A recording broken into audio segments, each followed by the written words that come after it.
Dale Carnegie pernah berkata, ketika berhadapan dengan orang lain, ingatlah bahwa Anda tidak berhadapan dengan makhluk yang menggunakan logika, melainkan makhluk yang menggunakan emosi. Carnegie ingin mengingatkan kita bahwa dalam hubungan antar manusia, emosi lebih berperan daripada logika. Ini berarti, kebanyakan orang bereaksi berdasarkan perasaan, bukan berdasarkan analisis rasional semata. Orang lebih mudah tersinggung, tersanjung, marah, atau termotivasi oleh emosi, bukan fakta atau argumen logis. Maka, jika ingin sukses dalam berinteraksi, baik dalam komunikasi, negosiasi, kepemimpinan, atau persuasi, kita perlu memahami dan mengelola emosi orang lain, bukan hanya menyodorkan fakta. Dale Carnegie adalah seorang penulis dan pelatih motivasi asal Amerika Serikat yang sangat terkenal karena kontribusinya dalam bidang pengembangan diri, komunikasi, dan keterampilan interpersonal.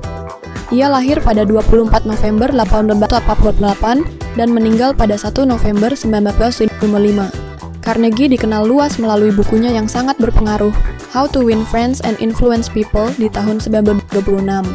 Buku ini menjadi salah satu buku terlaris sepanjang masa dan telah membantu jutaan orang di seluruh dunia dalam meningkatkan kemampuan berkomunikasi dan menjalin hubungan yang lebih baik dengan orang lain.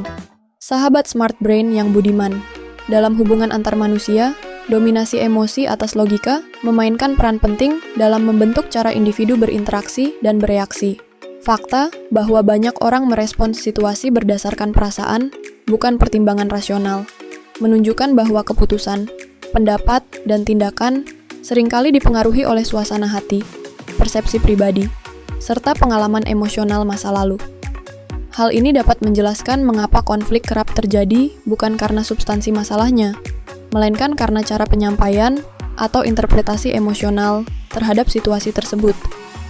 Misalnya, kritik yang disampaikan secara logis, namun tanpa empati, bisa memicu penolakan atau kemarahan, karena orang merasa diserang secara pribadi. Oleh karena itu, keterampilan memahami dan mengelola emosi, baik milik sendiri maupun orang lain, menjadi sangat penting dalam membangun hubungan yang sehat, efektif, dan harmonis. Tanpa kesadaran akan pentingnya aspek emosional ini, komunikasi bisa menjadi sumber kesalahpahaman yang terus-menerus, meskipun secara logis, isi pembicaraan sudah benar. Konsekuensi dari dominasi emosi dalam interaksi manusia juga terlihat dalam cara orang membuat keputusan penting dalam hidup mereka, seperti memilih pasangan, pekerjaan, atau bahkan dalam memilih pemimpin. Keputusan-keputusan tersebut seringkali tidak semata-mata didasarkan pada data objektif atau logika rasional, melainkan pada perasaan nyaman, rasa percaya, atau bahkan ketakutan dan harapan. Hal ini menunjukkan bahwa emosi memiliki kekuatan yang sangat besar dalam membentuk arah hidup seseorang. Di sisi lain, ketidaksadaran akan pengaruh emosi dapat membuat seseorang rentan dimanipulasi, terutama oleh pihak-pihak yang memahami cara memainkan perasaan, seperti dalam iklan, politik, atau hubungan personal yang beracun. Oleh karena itu, pengembangan kecerdasan emosional menjadi semakin penting di era sekarang. Individu yang mampu mengenali, memahami, dan mengatur emosinya cenderung lebih mampu menjaga hubungan yang sehat, menghindari konflik yang tidak perlu, serta membuat keputusan yang lebih seimbang antara hati dan logika. Mereka juga lebih empatik, mampu merespons orang lain dengan pengertian, dan tidak mudah terpicu oleh provokasi emosional. Dalam konteks sosial yang semakin kompleks, kemampuan ini bukan lagi sekadar pelengkap, melainkan sebuah kebutuhan utama agar hubungan antar manusia dapat berjalan dengan saling pengertian dan tidak terjebak dalam lingkaran reaksi emosional yang merugikan semua pihak.